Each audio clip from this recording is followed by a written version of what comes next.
दोस्तों, साथियों, नमस्कार। द पाठशाला ऑनलाइन में आपका स्वागत है। आज हम जिस महत्वपूर्ण शख्सियत के बारे में आपको परिचय कराने वाले हैं, रूबरू कराने वाले हैं, आज़ादी के पूर्व से लेकर के और आज़ादी प्राप्ति तक वो लगातार राजनीति में सक्रिय रहे।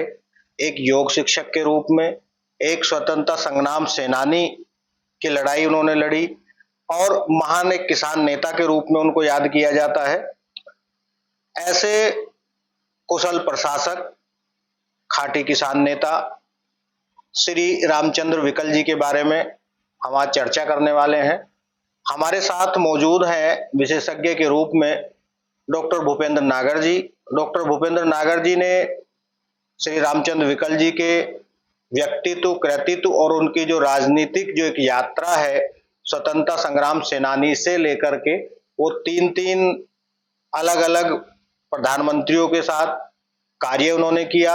जवाहरलाल नेहरू से लेकर के इंदिरा गांधी, राजीव गांधी, सभी में वो सक्रिय रूप में रहे और कोई ना कोई मंत्रालय उनके पास रहा, लेकिन कभी भी उन्होंने किसानों और जमीन से जुड़ी हुई बातों को कभी नहीं छोड़ा। लगातार वो उन मुद्दों को उठाते रहे।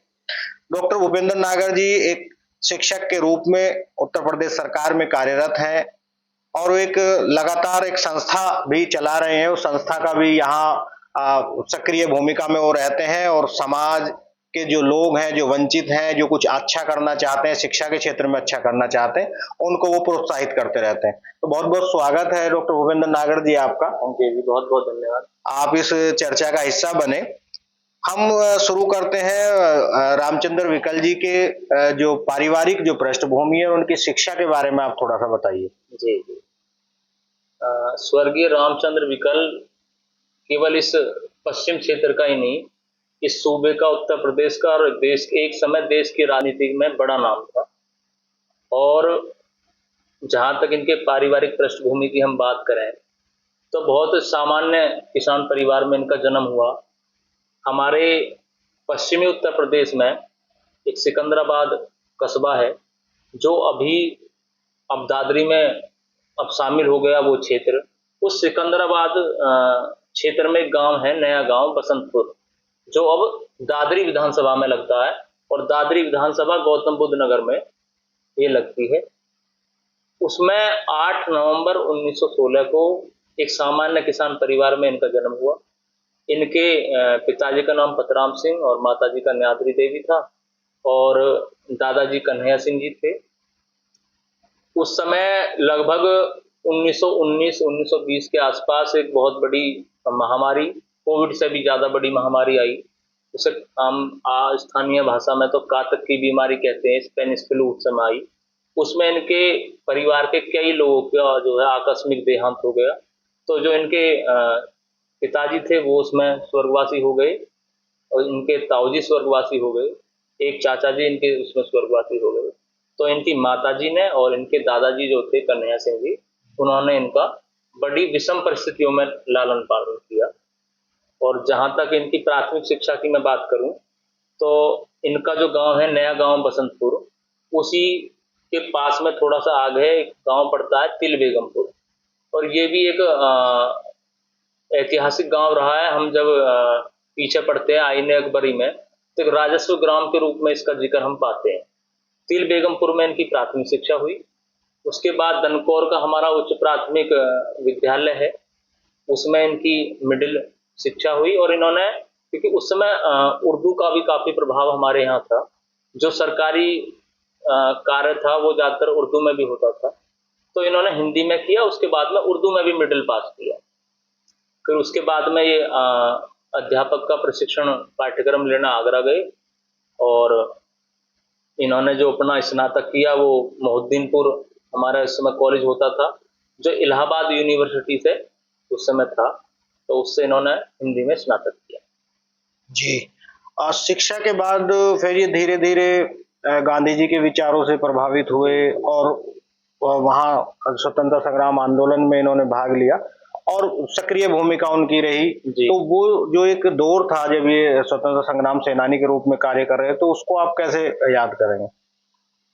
एक्चुअली उस समय क्या था, जब ये आगरा में उस समय पढ़ रहे थे, अध्यापक का प्रशिक्षण कार्यक्रम जब पाठ्यक्रम था, उसमें जब ये लोग पढ़ रहे थे, तो उस समय गांधी जी का पूरे देश में बड़ा प्रभाव था और बहुत ज्यादा संख्या में लोग और खासकर युवा वर्ग वो गांधी जी से जुड़ रहे थे, उनके आंदोलन से जुड़ रहे थे।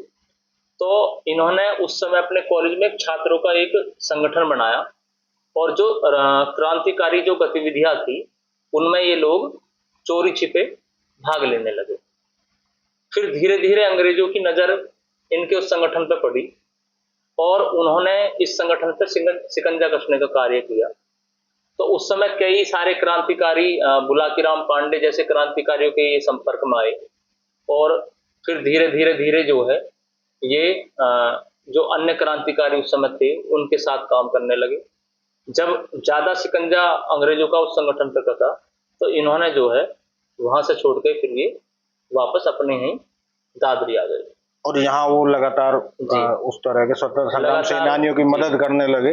गांधी जी के जो आंदोलन चलाए गए उसके बाद में जैसे असहयोग आंदोलन, सविनय अवज्ञा आंदोलन, नमक आंदोलन, तो उस समय हर आंदोलन में इनकी प्रतिभागिता रही।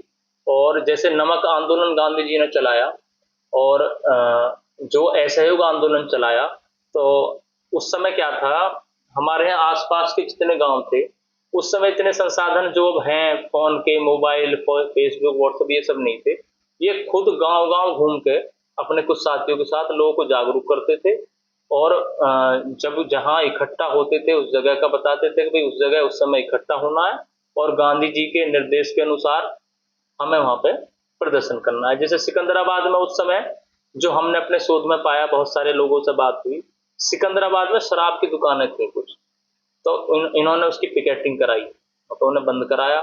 नमक आंदोलन में जैसे था, अब हमारे यहाँ नमक तो बनता है नहीं, नमक है नहीं हमारे यहाँ क्योंकि हम लोग समुद्र से बहुत दूर है। तो हमारे यहाँ जो खादर है, खादर की जमीनों पे एक रही एक सफेद परत मिट्टी की बन जाती है, तो उसको पानी में उबालते हैं और फिर छानते हैं तो वो नमक जैसा उसका एक पदार्थ उसमें निकल के आता है। तो सांकेतिक रूप से उस मिट्टी से आसपास के लोगों को, गांव को के जो लोग थे और महिलाओं को भी इकट्ठा किया, वो मिट्टी को लेके उसको सांकेतिक रूप से उसका गांधी जी के नमक आंदोलन से वो जुड़े। हाँ, नमक आंदोलन में अपना सहयोग दिया जी। वो जब देश आजाद हुआ तो राजनीति में वो सक्रिय रूप से भाग लेने लगे जी। तो उनकी जो विचारधारा है वो किस दल के साथ हुई या कौन से ऐसे कारक हुए कि उनको लगा कि अब जो देश सेवा की जा सकती है वो राजनीतिक रूप में आकर के ज्यादा महत्वपूर्ण तरह से की जा सकती है? एक्चुअली क्या था, जब ये स्टूडेंट लाइफ में थे तो तभी ये कांग्रेस से जुड़ गए थे। तो कांग्रेस की प्राथमिक सदस्यता इन्होंने ले ली थी उस समय पे। उसके बाद क्या हुआ कि इनको जो है इनकी सरकारी नौकरी लग गई शिक्षा विभाग में और प्राथमिक विद्यालय ये है गुठावली हमारे यहाँ पड़ता है, उसमें ये बतौर शिक्षक 17 रुपये प्रति माह के वेतन पे इनको नौकरी मिली। तो उसके बाद ये उसमें काम करते रहे। उसके बाद गांधी जी की जब मृत्यु हुई तो उससे ये बहुत आहत हुए। ये खुद उस समय दिल्ली पहुंचे, उनके अंतिम संस्कार तक सबके साथ रहे। तो तब इनका थोड़ा हृदय परिवर्तन हुआ और इन्होंने ये तय कर लिया कि अब मुझे ये नौकरी छोड़कर मुझे समाज सेवा का काम करना और जो गांधी जी की जो विचारधारा है उसके साथ काम करना है। तो इन्होंने नौकरी से त्याग पत्र दे दिया और फिर लगातार कांग्रेस से जुड़ के और समाज का ये काम करते रहे। तो जब लगातार इन्होंने काम किया राजनीति में सामाजिक रूप से, तो जब पहले आम चुनाव हुए 1952 में, तो इनकी योग्यता को, इनकी क्षमता को देखते हुए कांग्रेस ने इन्हें दादरी से टिकट दिया कि आप कांग्रेस के टिकट पे लड़िए। तो 1952 में सबसे पहले विधायक ये दादरी से चुन के गए। उसके बाद लगातार ये क्रम कैसे बढ़ा? उसके बाद लगातार दादरी से 1952 में रहे। उसके बाद 1957 में सिकंदराबाद से विधायक रहे। उसके बाद 1962 में पुनः फिर दादरी से और उसके बाद 1967 में पुनः फिर सिकंदराबाद से। लगातार 4 बार ये विधायक दादरी सिकंदराबाद से बनते रहे जी। समाज में और राजनीति में का दिन का लगातार बढ़ता चला गया और जो शीर्ष नेता उस समय कांग्रेस के होते थे, उनके संपर्क में रहे। फिर 1971 में जो बागपत की हमारी संसदीय सीट लगती थी उस समय पे, जो उसके सांसद चुने गए लोकसभा में। उसके बाद फिर इन्हें राज्यसभा भेजा गया और उसके बाद में हमारे पुनः विधानसभा में नेता प्रतिपक्ष रहे लगातार, और बहुत सारे मंत्रालय में इन्हें काम करने का अवसर मिला, बहुत सारी समितियां जो थी उनमें काम करने का अवसर मिला। जैसे अगर हम बात करें उसकी अपने उत्तर प्रदेश की राजनीति की, तो ये कृषि मंत्री रहे, वन मंत्री रहे, आबकारी मंत्री रहे, पशुपालन मंत्री रहे, जेल मंत्री रहे और मत्स्य मंत्री रहे। इस तरह मतलब एक बहुत बड़ा राजनीतिक अनुभव जिनका रहा। पीसीसी के सदस्य रहे, किसान मोर्चा के राष्ट्रीय अध्यक्ष रहे और तमाम एआईसीसी के मेंबर रहे। उस तरह से लगातार जो राजनीति से जुड़े रहे। जब आपने कहा कि शुरुआती दौर में एक शिक्षक के रूप में इन्होंने अपना एक कैरियर चुना या शिक्षक के रूप में इन्होंने कार्य किया, तो जिस क्षेत्र की हम जहाँ बैठे हैं लगभग उनका क्षेत्र रहा राजनीतिक रूप से, उनका गांव भी पास में ही है, तो यहाँ शिक्षा के लिए एक शिक्षक के तौर पे उन्हें लगा कि शिक्षा का उस दौर में बहुत पिछड़ापन था, गांव देहात तक शिक्षा नहीं थी, बहुत दूर दूर स्कूल कॉलेज थे। तो शिक्षा के लिए उन्होंने क्या क्षेत्र के लिए विशेष योगदान दिया जिसको आज भी लोग याद करते हैं? ये बहुत महत्वपूर्ण कार्य इनका जो रहा शिक्षा के लिए और किसानों के लिए, बहुत सारे काम किए। इन्होंने कहा कि जब तक हमारा समाज शिक्षित नहीं होगा तब तक हम आगे नहीं बढ़ सकते। इसके लिए इन्होंने बहुत सारे लोग जो समाज के जागरूक लोग थे, गांव गांव जाके उन लोगों के साथ में बैठ के की, बहुत सारी मीटिंग की और उनसे कहा कि आपके यहाँ हम स्कूल खोलेंगे, उसमें सरकार आपसे भी सहयोग लेगी और सरकार भी आपको सहयोग करेगी। तो इस तरह से बहुत सारे गांवों में प्राथमिक स्कूल खोले गए। कुछ लोगों ने उसमें अपनी जमीनें भी दान की, कुछ लोगों ने उस समय, क्योंकि पैसा उस समय इतने संसाधन नहीं थे, अपना जो गेहूं की फसल हुई किसी ने गेहूं दिया, किसी ने अपना कोई आर्थिक सहयोग किया, किसी ने जमीन दी, कुछ सरकार ने अपना सहयोग किया। इस तरह से एक सामंजस्य लोगों का बिठा के सामाजिक रूप से इन्होंने बहुत सारे गांवों में स्कूल बनवाए। उसके बाद धीरे धीरे जब वो प्राथमिक शिक्षा की नींव इन्होंने मजबूत क्षेत्र में की, फिर ऊपर की तरफ बढ़ते हैं तो कई सारे कॉलेजों की इन्होंने स्थापना की, जिसमें हमारा जो मेरठ में मेडिकल कॉलेज है उसका प्रस्ताव भी सरकार के लिए इन्होंने दिया और उसमें बहुत मजबूत और बहुत अच्छे ढंग से इन्होंने पैरवी की, जिसमें सरकार ने बाद में उसको मंजूरी दी। जी, पश्चिम उत्तर प्रदेश की राजनीति को उस दौर की बात करें, जब हम श्री रामचंद्र विकल जी को याद कर रहे हैं, तो दो बड़े किसान नेता उस रूप में देखे जाते हैं, एक तो चौधरी चरण सिंह जी और दूसरे श्री रामचंद्र विकल जी। तो इन दोनों को बराबर बराबर अगर चलते हुए हम देखते हैं किसान राजनीति के पुरोधा के रूप में, उसको आगे बढ़ाने के रूप में, तो आप इन दोनों को कैसे देखते हैं, दोनों व्यक्तियों को साथ साथ चलते हुए? जी, बहुत अच्छा सवाल आपने किया। हम देखते हैं खासकर हमारे पश्चिम उत्तर प्रदेश की बात करें तो जाट और गुर्जरों की संख्या काफी अच्छी इस क्षेत्र में है और दोनों नेता इसी क्षेत्र से संबंधित भी हैं। और सबसे अच्छी बात ये रही कि ये जो रामचंद्र विकल जी थे, ये चौधरी चरण सिंह जी को अपना बड़े भाई की तरह ही मानते थे। ये स्वयं इन्होंने आकाशवाणी में अपने इंटरव्यू में ये कहा है कि वो मेरे बहुत अच्छे मित्र तो हैं ही और वो मेरे बड़े भाई की तरह है और उनका हमेशा मुझे सहयोग मिलता है। तो बागपत सीट से जब ये लड़े तो चौधरी चरण सिंह जी का भी काफी सहयोग इन्हें रहा उस समय जब ये लोकसभा के सदस्य चुने गए। बाद में बहुत सारी राजनीतिक परिस्थितियां बदली, बहुत सारे राजनीति में समीकरण बनते बिगड़ते रहते हैं। तो चौधरी चरण सिंह के नाम का भी प्रस्ताव मुख्यमंत्री के लिए हुआ और रामचंद्र विकल जी के नाम का भी प्रस्ताव उसके लिए हुआ। तो क्योंकि इन दोनों के बीच में बहुत अच्छी मित्रता थी, तो रामचंद्र विकल जी ने कहा क्योंकि चौधरी चरण सिंह मेरे बड़े भाई हैं तो इस पद पर पहला जो हक है वो चौधरी चरण सिंह का है, तो इन्होंने उनके नाम का खुद प्रस्ताव किया मुख्यमंत्री के लिए। तो ये आज के समय में जो हमारे राजनेता है उनके लिए ये सीख हो सकती है कि हम जो आजकल जाट गुर्जर की राजनीति में हम देखते हैं एक दूसरे के लिए किसी भी तरह के कटाक्ष हम करते हैं, तो ऐसे हमारे जो ये महापुरुष हुए हैं, ऐसे जो जननेता हुए हैं, इनसे हमें सीखना चाहिए। ये एक अच्छी जो है राजनीति और स्वच्छ राजनीति की आपने एक उदाहरण के रूप में उनको प्रस्तुत किया। न केवल जाट गुजर, बाकी जो अन्य अन्य जातियों के लोग हैं वो जाति के वर्चस्व को लेकर के जिस तरह की राजनीति है उससे ऊपर उठ करके एक उदाहरण है कि सामंजस्य के रूप में जो किसान, पिछड़े, दलित, गांव देहात की बात करते हैं उनको एकजुटता के साथ आगे बढ़ना चाहिए। ये एक चीज हुई।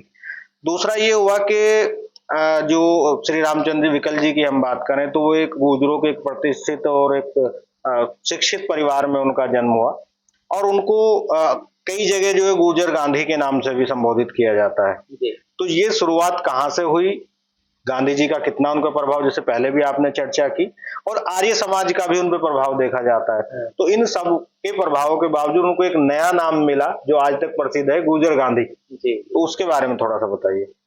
जैसा कि मैंने अभी पूर्व में बताया कि ये अपने छात्र जीवन से ही गांधी से बहुत प्रभावित थे और उनकी सभाओं में जाते थे, उनको सुनते थे। धीरे धीरे उनके आंदोलन जो उन्होंने चलाए उसमें आपने क्षेत्र का नेतृत्व किया उस समय पे, और फिर इन्होंने तय किया कि जब उनका देहांत हो गया तो उनकी विचारधारा को आगे बढ़ाने का काम इस क्षेत्र में उन्होंने किया। तो वो एक सिद्धांतवादी नेता थे और उनके विचारों का और उनकी जो भावनाएं थी उनका अनुसरण करते थे। तो जो इनके उस समय के समकालीन जो नेता थे या जो कांग्रेस के उस समय के नेता या कार्यकर्ता थे, उन्होंने इन्हें गुर्जर गांधी कह के बुलाना शुरू किया।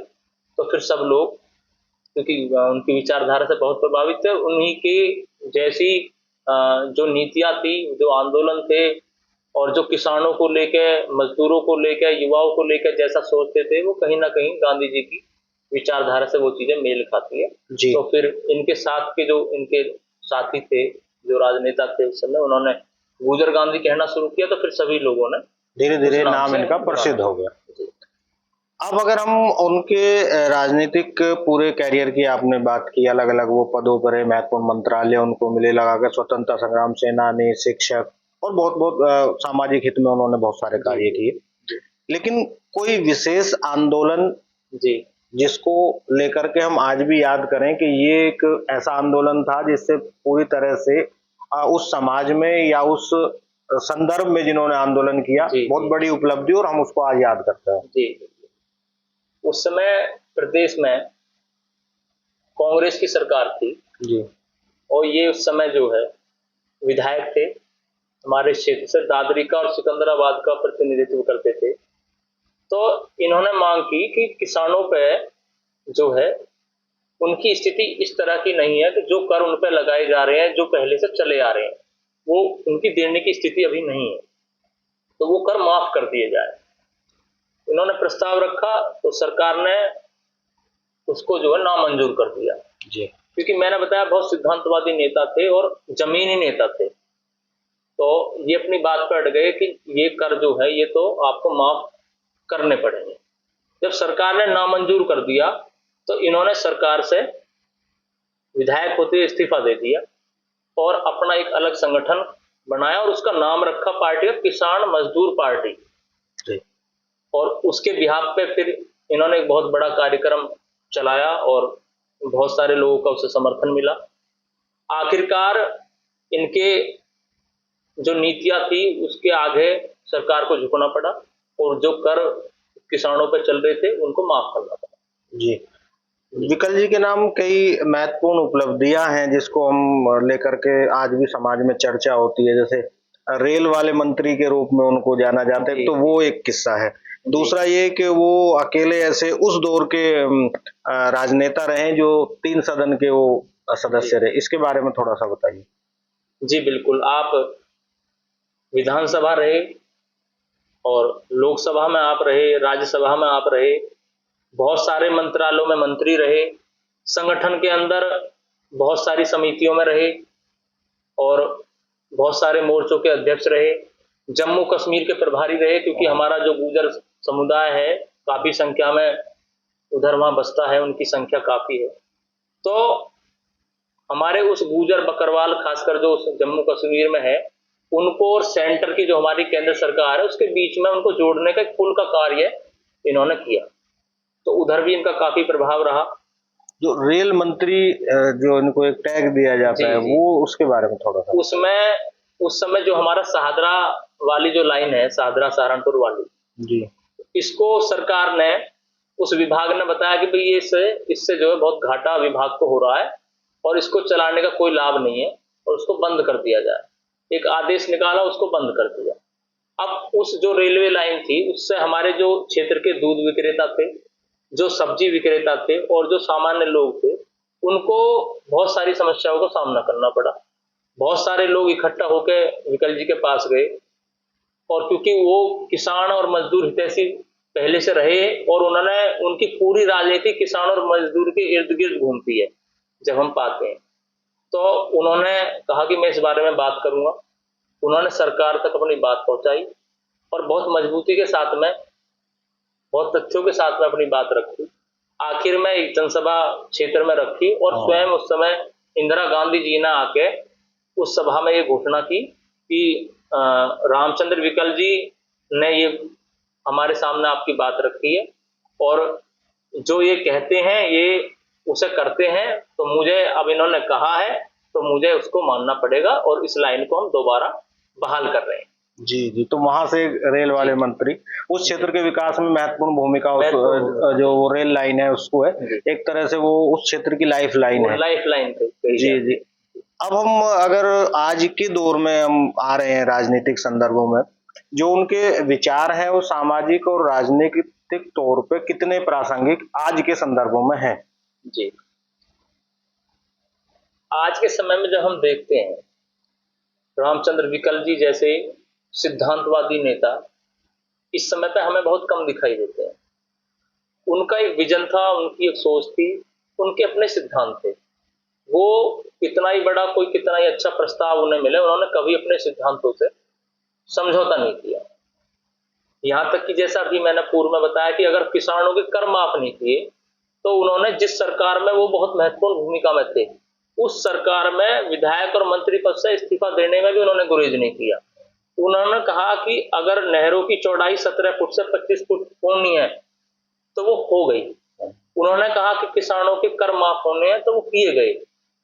तो आज के समय में जब हम देखते हैं जो चीजें उन्होंने कहा कि भाई ये जो हड़तालें होती हैं औद्योगिक क्षेत्र में, ये बंद की जानी चाहिए। इनका विरोध का तरीका ये हो कि हम और 2 घंटे ज्यादा काम करें, तभी हम देश को आगे लेके जाएंगे। उन्होंने कहा कि पड़त खेती जो है वो शुरू की जाए। उन्होंने कहा कि जो हमारी जमीनें इस तरह की पड़ी हुई है वो पट्टे काट के भूमिहीनों को दिए जो जाए, बंजर भूमि है उसको उपजाऊ बनाया तो वो सारे प्रस्ताव उस समय पे जो विधानसभा में उन्होंने रखे थे वो आज भी अमल में लाए जा रहे हैं। और जो उनकी राजनीतिक सोच थी वो आज भी हमें ये लगता है कि जो जो विचार उनके थे शिक्षा को लेकर, किसानों की नीतियों को लेकर, कृषि को लेकर, वो आज भी प्रासंगिक। और अंत में हम चूंकि उन पे हमने इस छोटी सी वीडियो में उतना पूरा जीवन व्रत उनका, उनके इतने महत्वपूर्ण कार्य हैं, हम नहीं समेट सकते, लेकिन एक चीज को लेके मुझे व्यक्तिगत रूप से जरूर लगा कि जो उनका ये अपना कर्म क्षेत्र भी है, जन्मभूमि भी उनकी है, लोग धीरे धीरे उनको विस्मृत कर रहे हैं। उस तरह की जागरूकता नहीं है और दूसरे उनके नाम पे बहुत बड़ी संस्थाएं नहीं है, किसी बड़ी सड़क का नाम जिस तरह से उनको याद किया जाना चाहिए, एक तो वो नहीं है। जब आपने शोध किया तो तब भी आपको इस तरह की समस्या आई, उनसे संबंधित साहित्य का भी अभाव रहा। तो अब इस पूरे शोध को करने के बाद आपको क्या लगता है कि उनको याद करने में या उनको अपनाने में हमें जो कमियां हुई हैं उनको हम कैसे दूर कर सकते हैं, कैसे हम उनके नाम को आगे बढ़ा सकते हैं? जी, बहुत अच्छा सवाल आपने किया। हमारा जो स्थानीय इतिहास है, मैं ये समझता हूँ एक शोधार्थी होने के नाते कि स्थानीय इतिहास पर काम होना चाहिए और जो इस तरह की प्रतिभाएं जो हैं, जो इस तरह की विभूतियां हैं, जिन्होंने देश के लिए, समाज के लिए जिनका बहुत बड़ा काम है, जैसे रामचंद्र विकल जी हमारे हैं इस क्षेत्र के, उन पर काम किया जाना चाहिए, उन पर शोध किया जाना चाहिए और जो हमारी आगे आने वाली जो पीढ़ियां हैं उनको उससे परिचित कराया जाए। उसके साथ ही उनके नाम पे सड़कों के नाम रखे जाएं, उनके नाम पे शिक्षण संस्थानों के नाम रखे जाए, और उनके जो कार्य हैं और उनकी शिक्षा को लेकर, समाज को लेकर, राजनीति को लेकर जो उनकी सोच थी, उससे बाकी लोगों को परिचित कराया जाए, उनके इतिहास को पढ़ाया जाए। तो ये बहुत जरूरी है, और हम तो ये निवेदन इस माध्यम से सरकार से करेंगे, क्योंकि उनका ये क्षेत्र रहा है और बहुत लंबा जुड़ाव उनका रहा। इसमें एक संस्मरण मैं जोड़ता हूँ, मुझे याद आ गया, हालांकि इनका तो इतना काम है कि अगर हम उस पर घंटों चर्चा करें तो वो भी कम है। जब देश आजाद हुआ और देश की आजादी के बाद 15 अगस्त 1947 को जब लाल किले पे पंडित जवाहरलाल नेहरू ने झंडा फहराया, तो उस समय इस क्षेत्र में जो हमारी सबसे पुरानी कोतवाली उस समय अंग्रेजों के समय की होती थी, वो बिसरक गांव हमारे यहाँ पर है, वो भी ऐतिहासिक गांव है जी। तो सबसे पुरानी कोतवाली अंग्रेजों के समय की बिसरक गांव में होती थी। तो उस समय पे क्योंकि इनका काम और पार्टी से इनका जुड़ाव रहा, बहुत सारे आंदोलन इन्होंने गांधी जी के साथ चलाए एक स्वतंत्रता संग्रामी के रूप में। तो इनके उस कार्य को देखते हुए इनको ये जिम्मेदारी पार्टी की तरफ से बाकायदा पत्र के द्वारा ये दी गई कि जिस दिन 15 अगस्त 1947 को पंडित जवाहरलाल नेहरू लाल किले पे झंडा फहराएंगे देश का, उसी समय आप उस क्षेत्र में बिसरक कोतवाली में जो अंग्रेजों का झंडा जिसे यूनियन जैक बोलते थे उस समय पे, आप उसको उतार के आप उस बिसरक कोतवाली पे देश का ध्वजारोहण करेंगे। तो बहुत सारे हजारों लोगों की संख्या के साथ में आपने बिसरक कोतवाली में इस देश का झंडा फहराया और इस देश की आवाज को बुलंद करने का आपने काम किया। तो ऐसे लोग बहुत सारे हमारे जो आगे आने वाली पीढ़ियां हैं उन्हें इस चीज की जानकारी नहीं है, तो ये सब चीजें उन्हें परिचित कराई जाए और शिक्षण संस्थानों में बाकायदा इसके लिए सेमिनार हम बहुत सारे पाठ्यक्रम का हिस्सा भी उनको होना पाठ्यक्रम चाहिए, में उसको जोड़ा जाए, सड़कों के नाम, पार्कों के नाम उनके नाम पर रखे जाए। जी जी, आपने बहुत महत्वपूर्ण जानकारी दी और ये संस्मरण बिल्कुल प्रतीकात्मक रूप से उनके जो है कद को जो हमारे सामने रखता है कि उधर प्रधानमंत्री और उधर अविकल जी एक किसान नेता, और चरण सिंह जी के साथ तो उनके बहुत सारे संस्मरण है, लेकिन चरण सिंह जी को उस समाज ने, देश ने उस तरह से याद किया, हम धीरे धीरे उस स्तर पर नहीं पहुंचे, हमें आवश्यकता है। गुरुकुल हरिद्वार के विश्वविद्यालय ने भी उनको मानद उपाधि पीएचडी की विद्या वाचस्पति की दी है, तो धीरे धीरे याद कर रहे हैं, ये एक अच्छी बात है। तो दोस्तों, साथियों, ये भूपेंद्र जी ने जो वार्ता की, इसमें बहुत सारे पहलू रामचंद्र विकल जी के जीवन से संबंधित हमारे सामने आए। आपको ये वीडियो पसंद आई हो तो लाइक करें, सब्सक्राइब करें, और बहुत बहुत धन्यवाद भूपेंद्र जी, आपने समय दिया। आपका भी बहुत बहुत जय हिंद, जय भारत।